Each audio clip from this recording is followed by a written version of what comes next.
সুপ্রভাত বন্ধুরা, সকাল সকাল দেখো আবার একটা ব্লগ নিয়ে তোমাদের সামনে চলে এলাম। তো সকালবেলায় বিছানা গোড়ানো থেকে ব্লগটা স্টার্ট করেছি। তো তোমরা দেখতে থাকো ভিডিওটা। তো সবাই কেমন আছো? আশা করি সকলে ভালো আছো, সুস্থ আছো। তো আমিও খুব ভালো আছি।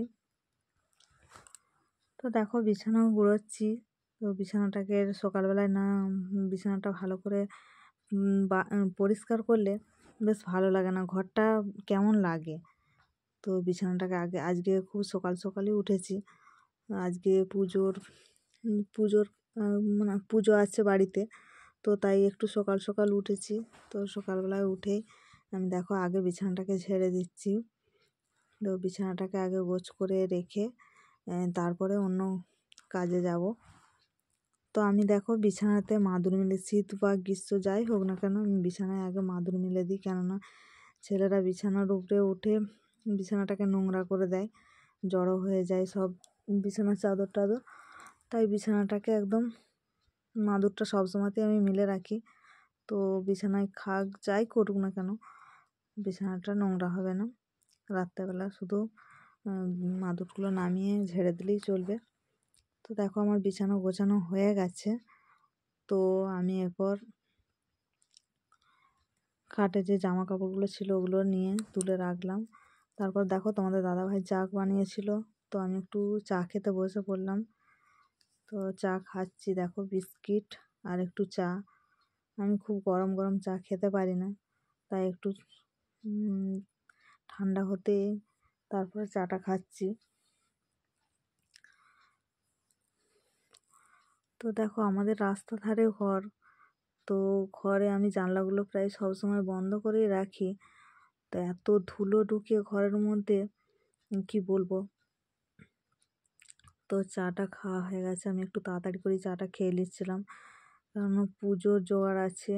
তো তারপরে জামা কাপড়গুলো একটু ধুয়ে নিলাম, নিয়ে ছাদে চলে যাচ্ছি। তো ছাদে গিয়ে জামা কাপড়গুলো একটু মিলে দেবো। তো জামা কাপড়গুলো মিলতে চলে এসেছি ছাদেতে। যেগুলো কালকে জামা কাপড়গুলো কেচেছিলাম সেগুলো শুকোয়নি, খাটের চারদিকে মিলে রেখেছিলাম, তো সেগুলোকে একটু মিলে দিচ্ছি। আর কয়েকটা জামা কাপড় আজকে ধুয়েছি, তো সেগুলোকেও মিলবো। তো দেখো আমি কাপড় মিলতে আসার আগেও একবার ছাদে এসেছিলাম। তো ছাদটাকে একটু মানে ঝাঁটিয়ে একটু জল টল দিয়ে একটু পরিষ্কার করে গেছি। কেননা দেখতেই পাচ্ছ আমাদের বাড়ির পাশে কতগুলো গাছ আছে। তো গাছের পাতা টাতা পড়ে ছাদটা অপরিষ্কার হয়ে যায়, তো একটু পরিষ্কার করে দিয়েছি।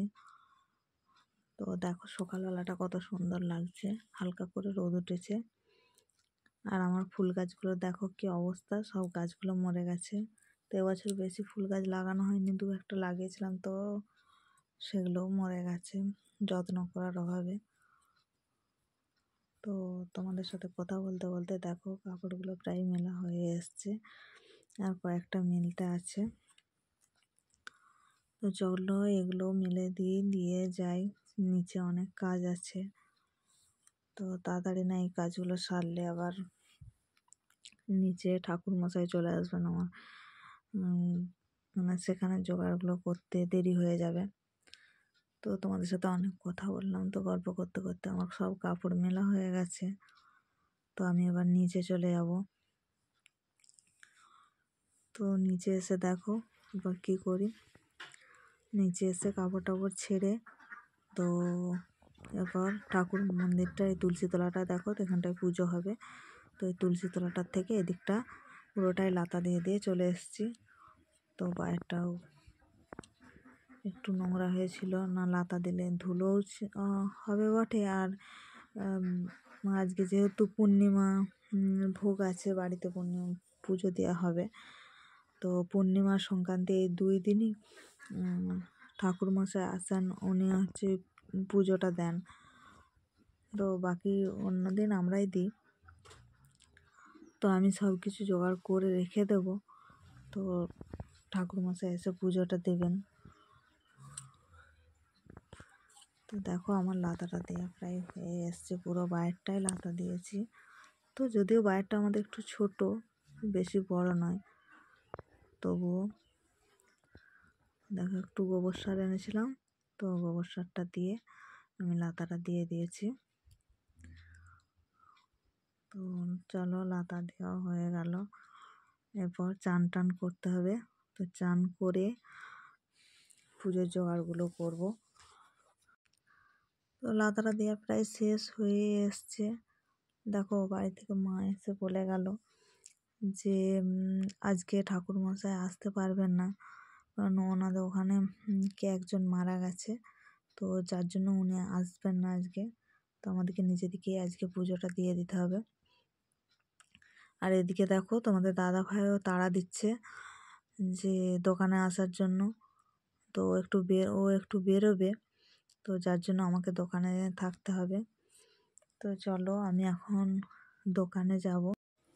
বন্ধুরা দেখো চান টান সেরে পুজো সেরে চলে এসেছি রান্নার কাছে। তো আজকে ব্রাহ্মণ ঠাকুর আসেনি, পুজোটা আমি করে দিয়েছি। তো রান্নার কাছে চলে এসেছি। দেখো ভাতটা নামিয়ে ফেলেছি, শাকটা ভাপাতে বসিয়ে দিয়েছি। তো শাকটা ভাপানো হয়ে গেলে শাকটাকে ভেজে নেব, আর একটু মাছের ঝাল করব। তো ফ্রিজে মাছ ছিল, তো মাছটাকে একটু ঝাল করে নেব। তো আজকে তোমাদের দাদাভাই বাড়িতে নেই, মেয়ে আর আমি আছি। ছেলে কদিন ধরে মামা বাড়ি গেছে, তো মা মেয়ে দুজনে মিলেই খাবো। তো ব্রাহ্মণ ঠাকুর আজকে আসতে পারেনি, তো ওদের ওখানে কে মারা গেছে, ওই জন্য আসেনি। পুজোটা আমি সেরেছি। তো পুজো সেরে মুড়ি টুড়ি খেয়ে একদম রান্নার কাছে চলে এসেছি। তো রান্না করব এখন, আর রান্না করতে করতে দোকানও দেবো। তো চলো রান্নাটা সেরে নিয়ে তারপর আবার তোমাদের সাথে এসে কথা বলবো। মা মেয়ে যেহেতু বাড়িতে আছি, তো বেশি কিছু রান্না করব না। তো একটু মাছের ঝাল আর শাক ভাজা করব, তো যেটা হলেই আমাদের হয়ে যাবে। তো ঝোল টোল বেশি পছন্দ করি না, আমার মেয়েও ততটা পছন্দ করে না। তো চলো রান্নাটা সেরে নিই, তারপর আবার তোমাদের সাথে দেখা করছি। তো বন্ধুরা ভাত খেতে বসে পড়েছি, অনেকটা দেরি হয়ে গেল। মেয়ে টিউশনি গেছিলো, তো টিউশন থেকে আসতে বেজে গেল কটা বাজছে এখন, 2:30 বাজছে। তো 2:30টার সময় এলো। তো এখন আমরা মা মেয়ে মিলে ভাত খেতে বসে পড়েছি। তো রান্না অনেকক্ষণ আগে হয়ে গেছে, তো খাইনি, ও ছিল না, আমি একা একা ভালো লাগছিল না আমার খেতে। তো চলো ভাতটা খেয়ে নিই। তো দেখো ভাত খেতে বসেছি, তো ভাত খাচ্ছি। তো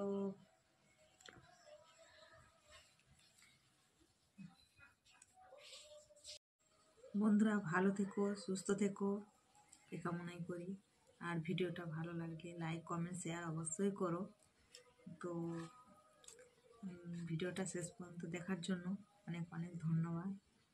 তো চলো বাই, দেখা হবে নেক্সট কোনো ভিডিওতে।